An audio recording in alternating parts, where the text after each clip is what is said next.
Welcome to our YouTube channel dear Balaji classes by Balaji sir. चलिए हम आपको यूपी पॉलिटेक्निक जो हमारा पेपर होगा 14 या 15 जून को, उससे संबंधित हम आपको कुछ ट्रिक बता रहे हैं। आप कापी पेन लेकर बैठिए। दूसरा चीज़, जितने भी इंटरमीडिएट वाले बच्चे वो पूरा पढ़ सकते हैं। और इसके बाद मैं तीसरी बात ये बताना चाहता हूँ, जितने बच्चे पढ़ रहे हैं, पहले तो आज ये हमारे पास टॉपिक लेकर आए हैं जिससे कि आप इसको तैयार कर डालें।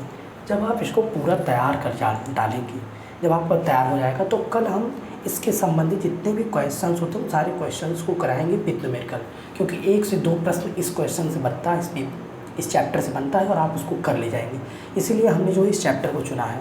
तो जितने भी बच्चे हैं यूपी पॉलिटेक्निक अगर तैयारी करना चाहते हैं, अच्छा नंबर लाना चाहते हैं, तो उनको पूरे मेन पॉइंट देता रहूँगा। हाँ, और मैथ्स की भी वीडियो आएगी, चाहे 14 से 15 जून पेपर हो या जुलाई के पहले हफ्ते में पेपर हो। जुलाई के पहले हफ्ते में पेपर होने की संभावना है। अभी तो डेट 14 से 15 दे रहा है, ये चेंज होगा डेट। चलिए ठीक है, हम आपको बताते हैं आगे। तो वीडियो स्टार्ट से लेकर अंत तक पूरा देखें, और हिंदी मीडियम और इंग्लिश मीडियम दोनों वाले बच्चे देखें, क्योंकि दोनों बाइलिंगुअल मेथड समझाऊंगा। बाइलिंगुअल मतलब दोनों भाषा में, हिंदी मीडियम वालों को भी और इंग्लिश मीडियम वालों को भी। चलो, हम आपको थोड़ा सा और ये भी बताना चाहते हैं कि कुछ बच्चे होते हैं थोड़ा सा वीडियो देख करके काट देते हैं, फिर हटा देते हैं। चलिए कोई बात नहीं है, उनको आता होगा इसीलिए काट देते हैं। जिनको नहीं आ रहा है, जो कुछ समझना चाहते हैं, वो पूरा वीडियो स्टार्ट से लेकर अंत तक देखें, क्योंकि जो 12th में बिलियन पढ़े वो भी देखेंगे तो उनका पूरा तैयार हो जाएगा और फ्रेश हो जाएगा। और कल का जो न्यूमेरिकल सेक्शन देखेंगे, न्यूमेरिकल सेक्शन से उनका 1-2 क्वेश्चन पक्का कन्फर्म हो जाएगा, क्योंकि 1 या 2 क्वेश्चन उसमें पेपर में बहुविकल्पी में आ जाता है यूपी बोर्ड वालों का, क्लास 12th वालों का। चलिए हम आपको बताएं, यहाँ पर सबसे पहले हम सॉल्यूशन की बात करते हैं। किसकी बात करते हैं? सॉल्यूशन की। सॉल्यूशन में हमने आपको एक लेक्चर दिया है, उस लेक्चर को आप देख सकते हैं। हमने बताया था 2 are more than 2 mixtures, homogeneous mixture that makes a solution. Homogeneous mixture मतलब होता है सामान्य मिश्रण। क्या होता है? सामान्य मिश्रण। मानी 2 या 2 से अधिक पदार्थों के सामान्य मिश्रण को क्या कहते हैं? बिलियन कहते हैं। मानी 2 आर मोर देन 2 मिक्सचर्स या homogeneous mixture to form a solution. To form a solution, solution का निर्माण करते हैं 2 या 2 से अधिक पदार्थों के सामान्य मिश्रण से क्या बनता है? बिलियन बनता है। क्या बनता है? बिलियन बनता है। अब बिलियन जो है 2 चीज़ों से बनता है। बिलियन की चीज़ बनता है? 2 चीज़ों से बनता है। सपोज करिए हमारा बीकर हुआ, बीकर में हमारा जल भरा है। क्या भरा है? हमारा जल भरा है। जल के साथ साथ यहाँ हमारे छोटे छोटे चीनी के पार्टिकल्स हैं। तो ये जो हमारा बीकर हो गया, इसमें एक वाटर लिया गया है और एक वाटर के साथ साथ यहाँ पर शुगर लिया गया है। क्या लिया गया? शुगर लिया गया। तो शुगर को कम मात्रा में लिया गया, इसीलिए इसको सॉल्यूट कहते हैं। क्या कहते हैं? इसको सॉल्यूट कहते हैं, मतलब पीले कहते हैं। और जिसको अधिक मात्रा में लिया जाता है वो हमारा विलायक होता है, जिसको कहते हैं सॉल्वेंट। तो विलयन में जो अवयव अधिक मात्रा में होता है उसे विलायक कहते हैं। विलयन में जो अवयव जो होता है अधिक मात्रा में होता है उसे विलायक कहते हैं, और जो कम मात्रा में प्रस्तुत होता है उसे क्या कहते हैं? विलेय कहते हैं। चलिए आगे चलते हैं टाइप्स ऑफ सॉल्यूशन के पास। टाइप्स ऑफ सॉल्यूशन का मतलब होता है विलयन के प्रकार। विलयन निम्न प्रकार के होते हैं। विलयन क्या होती है? निम्न प्रकार के होती हैं। जैसे संतृप्त विलयन, ठीक है, कई बच्चों का है। संतृप्त विलयन मतलब सैचुरेटेड सॉल्यूशन, वह सॉल्यूशन जिसमें निश्चित ताप पर विलेय की और अधिक मात्रा नहीं घोली जा सकती। वह विलयन जिसमें निश्चित ताप पर विलेय की और अधिक मात्रा नहीं, वो संतृप्त विलयन। संतृप्त मतलब सैचुरेटेड सॉल्यूशन, वो पूरा सॉल्यूशन बन चुका है। अब उसमें निश्चित ताप पर, जिसमें निश्चित ताप पर मतलब उसी ताप पर अगर हम सोचें कि और अधिक मात्रा डाल दें तो वो नहीं घुलेगा, तो संतृप्त विलयन है, सैचुरेटेड विलयन हो जाएगा। असंतृप्त विलयन, अनसैचुरेटेड सॉल्यूशन। असंतृप्त विलयन वह विलयन जिसमें विलेय की और अधिक मात्रा घोली जा सकती है। वह विलयन जिसमें विलेय की और अधिक मात्रा मतलब और अधिक मात्रा घोली, वो क्या कहलाती है? असंतृप्त विलयन कहलाती है। क्या? Unsaturated solution. चलिए आगे चलते हैं। सुपर सैचुरेटेड मतलब अति संतृप्त विलयन, वह विलयन जिसमें विलेय पदार्थ की मात्रा संतृप्त विलयन की अपेक्षा अधिक हो जाता है तो अति संतृप्त कहलाता है। ठीक है, तो ये तीनों पॉइंट्स याद रहेगा, क्योंकि एक नंबर में आता है जिसमें वहाँ लिखा रहेगा वह विलयन जिसमें विलेय पदार्थ की मात्रा संतृप्त विलयन की अपेक्षा अधिक होती है, तो कौन सा? अति संतृप्त विलयन पर टिक करेंगे, इसीलिए हमने लिखवाया है। चलिए कोलाइडल सॉल्यूशन, क्या बता दें? Colloidal solution. यहाँ पर हमने एक चीज़ और बताया है, वह जिसमें विलेय की और अधिक मात्रा, तो वहाँ लिखा रहेगा ऐसा कौन सा विलयन जिसमें विलेय की और अधिक मात्रा, तो असंतृप्त विलयन पर टिक करेंगे। इस पर टिक करेंगे असंतृप्त। तो यहाँ से एक नंबर का क्वेश्चन बन रहा था, इसीलिए हमने इन तीनों पार्ट्स को लिखवाने का प्रयास किया है, बताने का प्रयास किया है। चलिए कोलाइडल सॉल्यूशन मतलब कोलाइडल विलयन। यदि विलेय के कणों का आकार, size of solute particles size of solid particles 1 to 100 nanometres, ठीक है, बिटवीन 1 to 100 नैनोमीटर्स। तो then solution acts as a colloidal solution. तो विलेन जो होता है कोलाइडल सॉल्यूशन की तरह कार्य करता है। कोलाइडल सॉल्यूशन मतलब क्या हुआ, जिसमें विले का आकार 1 से 100 नैनोमीटर के मध्य, कितने के 1 से 100 नैनोमीटर के मध्य में हो, तो विलेन जो होता है कोलाइडी विलेन की बात कार्य करता है। किसकी बात, कोलाइडी विलेन की बात। कोलाइडी विलेन सारे मैंने पॉइंट्स बना के लिखा है। कोलाइडी विलेन जो होता है वास्तविक विलेन और निलंबन के बीच की अवस्था। कोलाइडी विलेन जो होता है वो वास्तविक और निलंबन के बीच की अवस्था होती है। कोलाइडी विलेन पिष्मांगी होती है। कोलाइडी विलेन क्या होती है भैया, पिष्मांगी होते हैं, और उनमें कम से कम 2 प्रवस्थाएं होती हैं। उसमें कितनी प्रवस्थाएं होती हैं, 2, एक परिचित प्रवस्था, एक प्रक्षेपण। तो जितने भी पॉइंट्स हम बता रहे हैं ये याद रखिए, 1 से 2 क्वेश्चन आ जाएगा और आप कर नहीं पाएंगे। इसीलिए मैं कह रहा हूँ ध्यान से पूरे वीडियो को देखते रहिए। क्या चीज़ है, परिक्षिप्त प्रवस्था, या उस पदार्थ को दर्शाती है जो कम मात्रा में विद्यमान रहता है। जो क्या होता है, बहुत कम मात्रा में विद्यमान रहता है, वही परिक्षिप्त प्रवस्था है, और जिसमें कणों का आकार 100 नैनोमीटर से अधिक होता है। तो आप जान जाइए परिक्षिप्त प्रवस्था के कणों का आकार क्या होता है, आकार 100 नैनोमीटर से अधिक, और कोलाइडल का 1 से 100 के बीच में, उनके कणों का आकार कोलाइडल विलेन का 1 से 100 के बीच में, और परिक्षिप्त प्रवस्था 100 नैनोमीटर से अधिक होता है, ठीक है। तो उसमें लिखा रहेगा जिसमें कणों का आकार 100 नैनोमीटर से अधिक होता है, तो वो क्या कहलाता है, परिक्षिप्त प्रवस्था के कण कहलाते हैं। चलिए आगे, परिक्षेपण माध्यम वह पदार्थ जो अधिक मात्रा में उपस्थित रहता है तथा जिसमें कोलाइडी कण स्थिर रहते हैं, वो क्या कहलाते हैं, परिक्षेपण माध्यम। क्या कहलाते हैं, परिक्षेपण माध्यम। तो एक चीज़ जान जाइए, जो अधिक मात्रा में वो परिक्षेपण माध्यम है, और जो कम मात्रा में है वो हमारा क्या चीज़ है, परिक्षिप्त प्रवस्था है। चलिए हम यहीं से एक कागज़ लेकर आ रहे हैं, उसको दिखाएंगे, उसको समझाएंगे, तब आगे हम यहाँ से इसको पढ़ाएंगे। चलिए उसको ध्यान से पहले समझिए, अभी हम आपको बताते हैं, तब तक इसको ध्यान से देखिए। यही एक हमारे पास ये पेज है। इन 2 प्रवस्थाओं की भौतिक अवस्था के अनुसार कोलाइडी विलेन विभिन्न 8 प्रकार के हो सकते हैं। कितने प्रकार के हो सकते हैं, 8 प्रकार के। इसको हमने इसलिए समझाने का प्रयास किया क्योंकि इससे 1 से 2 प्रश्न बना हुआ है। वहाँ जैसे एक क्वेश्चन पूछा है पनीर क्या किसका उदाहरण है, तो वहाँ जैल, फार्म साल, तो जैल का उदाहरण है पनीर। इसीलिए हम आपको कह रहे हैं कि इसको ध्यान से समझिए, उठा करके अपने पॉलिटेक्निक की किताब को उठा करके देख लीजिएगा। जब वहाँ मिल जाएगा कि हाँ कई क्वेश्चंस मिल रहे हैं, तब आइएगा हमारे पास, हम उसी पॉइंट्स को लिख रहे हैं जो पॉइंट्स आपको तैयार हो जाए, आपके पेपर में आए। तो एक परिक्षिप्त प्रवस्था एक परिक्षेपण माध्यम है। हमने आपको स्टार्ट में बताया था परिक्षिप्त प्रवस्था मतलब क्या बताया था मैंने, परिक्षिप्त प्रवस्था में हमने आपको यही सुझाव दिया था कि जब आपसे कोई परिक्षिप्त प्रवस्था की बात करे तो आप कुछ नहीं कहेंगे।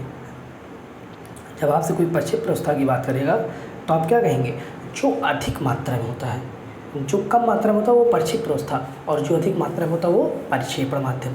तो जो परिक्षिप्त है, परिक्षिप्त मतलब बहुत कम, जो सबसे कम हो, तो परिक्षिप्त प्रवस्था हो गया, और जो सबसे ज़्यादा वो क्या हो गया, परिक्षेपण माध्यम। चलिए ठीक है, हम आगे आपको चल रहे हैं, दिखाते हैं, ठीक है। तो परिक्षिप्त मतलब कम और प्रक्षेपण मतलब अधिक। तो चलिए उसी पॉइंट पे आते हैं, उसी पेज पे अभी आपको पूरा समझें। प्रक्षिप्त प्रवस्था जो कम हो और प्रक्षेपण माध्यम जो ज़्यादा हो। चलिए ठीक है, यहाँ पर पहला पॉइंट है, ठीक है, हमने आपको फिर से एक बार दिखा दिया। प्रक्षेपण मतलब जो कम मात्रा में हो, प्रक्षेपण मतलब जो अधिक मात्रा में हो। तो यहाँ एरोसॉल लिखा है, एरोसॉल है, ये क्या है, एरोसॉल है। तो वहाँ लिखा रहेगा एरोसॉल के प्रकार नहीं है, कोहरा, बादल, कुहासा, पनीर। तो पनीर पे टिक करेंगे क्योंकि कोहरा, बादल, कुहासा क्या है, एरोसॉल के प्रकार है। वहाँ क्या बोला हमने, प्रकार नहीं है। तो इन चीज़ों को विशेष ध्यान रखेंगे अक्षरों का। कहीं कहीं जगहों पर नहीं लिखा रहता तो आप हाँ वाला टिक करते हैं। तो चलिए, और हाँ हम पॉलिटेक्निक की एक वीडियो को ऐसे बनाएंगे, उसमें बता देंगे कि आप कैसे सॉल्यूशन करके अच्छे नंबर उठा सकते हैं। चलिए ठीक है, तो द्रव और गैस प्रक्षिप्त, इसमें द्रव जो है कम मात्रा में और गैस अधिक मात्रा में। एरोसॉल, कोहरा, बादल, कुहासा। कोहरा और बादल, कुहासा में कोहरा देखेंगे ना, उसमें गैस अधिक होता है और द्रव क्या होता है, बहुत कम होता है। तो प्रक्षेप मतलब जो बहुत कम मात्रा में हो, और प्रक्षेपण मतलब जो बहुत अधिक मात्रा में हो। तो सबसे कम मात्रा में इसमें द्रव है और सबसे अधिक मात्रा में गैस है। तो कोहरा, बादल और क्या हो गया, कुहासा हो गया। ये कैसा कोलाइड है, एरोसॉल है। ये कैसा है, एरोसॉल। ठोस और गैस, ठोस और गैस मतलब उसमें गैस अधिक मात्रा में और ठोस कम मात्रा में। जैसे ये एरोसॉल ही है, ठोस एरोसॉल है। जैसे धुआं वाहनों से ग्लव से जो धुआं निकलता है उसमें तो गैस होता है, लेकिन उसमें कुछ भारी कण ठोस पार्टिकल होते हैं, ठीक है। इसी के आधार पे वो क्या है, एरोसॉल है लेकिन ठोस है। एरोसॉल है कैसा, ठोस, ठोस एरोसॉल। गैस और द्रव, ठीक है। गैस कम मात्रा में होता है, द्रव अधिक मात्रा में होता है। जैसे फॉर्म सेविंग क्रीम जब हम करते हैं तो उसमें द्रव अधिक होता है, लेकिन गैस क्या होता है उसमें कम होता है। गैस क्या होता है उसमें कम होता है। द्रव द्रव द्रव द्रव का मतलब इमल्सन पायस, दूध या फेस क्रीम, दूध या फेस क्रीम, इसमें क्या होता है, द्रव द्रव होता है, दोनों द्रव होता है पूरा इमल्सन। ठोस द्रव, तो ये साल हो गया।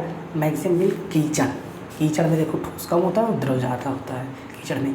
गैस और ठोस, गैस और ठोस फॉर्म, ठीक है, उसमें गैस कम मात्रा में तो ठोस अधिक होता है। जैसे रबड़, स्पंज, प्यूमिस, ठीक है, रबड़, स्पंज या प्यूमिस। आगे देखिए क्या चीज़ है, द्रव और ठोस। द्रव कम मात्रा में, ठोस अधिक मात्रा में। जेल हो गया, जेली, पनीर, मक्खन, जेली, पनीर, मक्खन, तो इसको याद रखिएगा। और ठोस ठोस हो जाएगा तो ठोस साल हो गया। रंगीन, रत्न, पत्थर, दूधिया का, तो ये चीज़ याद रखेंगे। परिक्षिप्त प्रोस्था मतलब कम मात्रा में, और परिक्षिप्त मात्रा मतलब अधिक मात्रा में। यहाँ से 1 से 2 प्रश्न हैं, आप अपनी पॉलिटेक्निक के बुक्स को उठा करके देख लीजिए। चलिए, तो हमने इस पेज को कंप्लीट कर दिया। चलिए, इस पेज को कंप्लीट कर दिया। अब हम वहीं पर आएंगे जहाँ पर हम पढ़ा रहे थे आपको, ठीक है। चलिए, आप वहाँ से देखना चालू करिए। हम वही बता रहे हैं जो कि इम्पॉर्टेंट है। चलिए आगे बताएं, यहाँ तक हो गया था हमारा। आगे क्या चीज़ दिया है, कोलाइडी विलयन 2 प्रकार की होती है, एक द्रव स्नेही, एक द्रव विरोधी। एक हमारा द्रव स्नेही है और दूसरा हमारा द्रव विरोधी है। कोलाइडो को अपवहन प्रक्रम द्वारा शुद्ध किया जा सकता है। वहाँ एक क्वेश्चन बनेगा यहाँ से, ठीक है, इसीलिए हमने टॉपिक वाइज और इम्पॉर्टेंट पॉइंट करके लिखा है, ठीक है, इसीलिए इंपॉर्टेंट पॉइंट बनाया है, ठीक है। कोलाइडो को अपवहन प्रक्रम, वहाँ पर लिखा रहेगा कोलाइडो को किस प्रक्रम द्वारा शुद्ध किया जा सकता है, तो अपवहन प्रक्रम को आपको टिक करना है। किसको टिक करना है, अपवहन प्रक्रम को। इसीलिए हम समझा रहे हैं तनु विलयन, जिसमें विलेय अल्प मात्रा में हो वो तनु विलयन होता है। जिसमें विलेय की मात्रा क्या हो, अल्प मात्रा में, वो तनु विलयन होता है। और जिसमें विलेय की मात्रा अधिक मात्रा होती है वो क्या होता है, सांद्र विलयन। तो क्या होता है, सांद्र विलयन। इंपॉर्टेंट फार्मूला है, फार्मूला पूरा तैयार कर डालिए, दिमाग में फीट रखिए। हम नेक्स्ट डे आएंगे और 15 से 20 क्वेश्चन लेकर आएंगे और 15 से 20 क्वेश्चन का सॉल्यूशन कराएंगे रात में ही, और सॉल्यूशन करा करके आपके अपने मोबाइल पे लोड कर देंगे, आप देख सकते हैं। चलिए, इंपॉर्टेंट फार्मूला में क्या चीज़ दिया है, विलेयता, सॉल्युबिलिटी। क्या दिया है, सॉल्युबिलिटी। विलेयता का मतलब होता है पदार्थ का भार ग्राम में बटे विलायक का भार ग्राम में गुणे 100। पदार्थ का भार किसमें, ग्राम में, बटे विलायक का भार क्या, गुणे 100। चलिए आगे, नॉर्मलता। नॉर्मलता मतलब कैपिटल एन। नॉर्मलता किससे दिखाते हैं, नॉर्मलता कैपिटल एन से दिखाते हैं, ठीक है। तो नॉर्मलता के बारे में सोचिए, विलेय की ग्राम तुल्यांकों की संख्या बटे बिलियन का लीटर में आयतन। विलेय के ग्राम तुल्यांकों की संख्या बटे बिलियन का लीटर में आयतन। विलेय की ग्राम तुल्यांकों की संख्या, विलेय की ग्राम तुल्यांक बटे बिलियन का आयतन। ग्राम तुल्यांकों की संख्या कैसे निकालते हैं, पदार्थ का भार बटे पदार्थ का तुल्यांकी भार। केवल फॉर्मूला दिमाग में फीड कर लीजिए, याद कर लीजिए, रट लीजिए। विलेयता बराबर पदार्थ का भार ब्रैकेट में ग्राम में बटे विलायक का भार ग्राम में गुणे 100। नॉर्मलता याद कर लीजिए, ग्राम तुल्यांकों की संख्या बटे बिलियन का लीटर में आयतन। ग्राम तुल्यांकों की संख्या मतलब पदार्थ का भार बटे पदार्थ का तुल्यांकी भार। चलिए आगे, नॉर्मलता कैपिटल एन, अगर एक है, नॉर्मलता एक है तो नॉर्मल विलियन है। अगर नॉर्मलता एक है तो क्या है, नॉर्मल विलेन है। अगर नॉर्मलता 1/2 या n/2 है तो सेमी नॉर्मल विलेन है। कैसा विलेन है, सेमी नॉर्मल। अगर नॉर्मलता 1/10 या n/10 है तो वो डीसी नॉर्मल विलेन है। कैसा विलेन है वो, डीसी नॉर्मल। मोलरता, मोलरिटी को कैपिटल एम से दिखाते हैं। किससे दिखाते हैं, कैपिटल एम से, मतलब मोलों की संख्या बटे बिलियन का आयतन लीटर में। Molarity capital M equal to मोलों की संख्या बटे विलेन का आयतन किसमें, लीटर में। विलेन का लीटर में आयतन। तो मोल की संख्या कैसे निकालते हैं, पदार्थ का भार बटे उसका अणुभार। पदार्थ का भार क्वेश्चन में दिया रहेगा, उसका अणुभार हम निकालेंगे, उसका अणुभार निकालना कल सिखा देंगे। चलिए, एक फार्मूला याद रखिए, नॉर्मलता गुणे तुल्यांकी भार बराबर मोलरता गुणे अणुभार। अगर मुझे नॉर्मलता पता है, तुल्यांकी भार पता है, अगर मुझे नॉर्मलता पता है, तुल्यांकी भार पता है, मोलरता पता है, तो मुझसे किसकी गणना कर सकते हैं, अणुभार गणना कर सकते हैं।